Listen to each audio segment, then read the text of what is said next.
guys, it's Emily from Australian Frugal here, back with another day in the life, what we ate, Shelftember video for you all. Don't forget, if you like this kind of content, to like, comment, subscribe. Click the notification bell to be notified when I post new videos. And I will catch you later in the video. Stay tuned and let me know what you think. As with most mornings, we started with coffees and teas, but today is a Sunday, and Sundays hubby does pancakes for him and the kids. Sometimes I'll make myself pancakes, but it's a bit of a pain in the butt with two lots of everything. We were out of maple syrup, so Mum came to the rescue and made a apple simple syrup to put over the pancakes. I had these old apples which were very tart, so I did add a fair amount of sugar to this, but I don't have any measurements for you because I just played it by eye and by taste. And I just stewed these up on the stove with some water and some sugar until I felt like they had imparted their apple flavor into the liquid. I took out the stewed apples, which you could use in a cake or in muffins. They're already sweetened and cooked and ready to go. And then I'm going to add some corn flour and cook that on the stove again to thicken it and make it delicious. You could also use this on those cake and in those muffins to make really moist cakes and just deliciousness. And anyway, you'd use maple syrup as well. We actually let this set up in the fridge, the leftovers, when we were done with it, and it made like a apple jelly that I cut up and fed the kids as a treat later, which they really enjoyed. And I was very, very, very surprised at how appley this tasted. It was so good, and I will definitely be making it again. I've already had requests for it again. So there it is. That's all beautiful and caramelized and delicious appleness. I'm just stirring it over a heat until that flour is cooked, and it will turn clear again, or less opaque, there you go, and thick. And I'm going to pour it into, this is actually a milk jug from a tea set, but we use it for like gravy and things like this. And there it is. I did make a mess of my bench, so don't judge me. And here are some of the kids' pancakes. It was super hot, so I put it on for them, and they loved it. Here's mine. I added some of the stewed apple back onto mine because I really liked that. This would be so good with some ice cream or cream, but we didn't have any of that. We don't usually do that for pancakes. And it's Sunday, so it's a Sunday reset, wiping down all of the counters, throwing the washing machine, the dryer on, the dishwasher on, making sure they're running, folding all of the towels. I don't fold anything else, just basically towels and linens, things that go away. And we're doing some easy tomato, cheese, and onion toasties for kids for lunches, and then 2 dinners tonight. I start by going through the cupboard and the fridge and everything and chopping up all the produce that needs to be used up. Alright, so I have extra people for dinner tonight and dietary requirements, so it's going to be a bit of a mishmash. We have some salad. The tomato gets added to each individual plate because hubby doesn't eat that.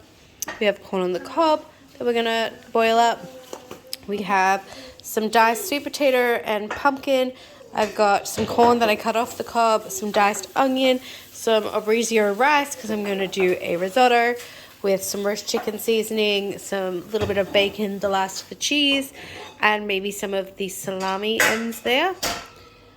I'm also going to do some sausages. There they are. Sausages for everybody else, and I'm going to have the risotto. So yeah. So I ended up with 6 for sausages, salad, and corn, and I ended up with 3 for the salami risotto. You see me make risotto-ish dishes constantly, so I'm not going to show that. Here's the apple jelly. It really solidified in that container you saw earlier, and I just diced this up, and the kids went crazy for it. It was really delicious. So that's it for what we ate, but I've included a little garden update at the end here for anybody who wants to see it. If you're not keen, you don't have to, but for those that have been asking, here you go. And don't forget to like, comment, subscribe, and I'll catch you all in the next one. Little garden update. Here are my black blueberry cherry tomatoes. They are looking gorgeous there. They'll purple and then they're going to turn red when they're ripe, but they're getting a good size. It shouldn't be too long. This is just, when I made that pasta sauce, I poured out the leftover tomato water into here for extra nutrients. I also poured it out into here, and I'm pretty sure these are tomatoes. This has all come up. The leaf shape looks like tomatoes to me, and their furry ends, I don't know if you can see there, those furry ends, they look like tomatoes. If they're tomatoes, I'm gonna have to separate them out and plant them other places. I got silver happening on my zucchini leaves. I have a feeling that they either are nutrient deficient or the kids aren't watering them enough, because I have been away for watering times quite a lot lately, with hospital visits and much more. My cucumbers are looking pretty good. In fact, there's a teeny tiny cucumber flower forming there. My lettuce slash salad bed's doing pretty well here. These are looking lovely. I'm going to start picking some of the young leaves off these soon, and they're going to be perpetual lettuce. My rosemary is looking lovely and established. Good. All right, let's go over to the other end. All right, so these are my garlic chives. I've had these probably 4 years. They've been neglected in a pot. Because I had room in the bed, I moved them into here, and they have doubled in size. So they were definitely, didn't have enough room in there, but they are doing pretty well. We've got cucumber at the back there. That's a zucchini plant that's dead. We've got a zucchini plant there. One of those, what I think are tomatoes, I've moved over into here to see what it grows into. And there's a zucchini plant. My coriander is doing okay here. It's still becoming established.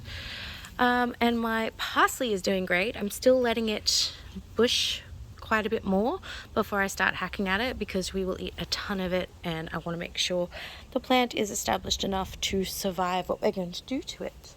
But they're growing, and my trellis is there. I need to get some zip ties to attach it better on the sides and cut off the excess, but that's another day's issue.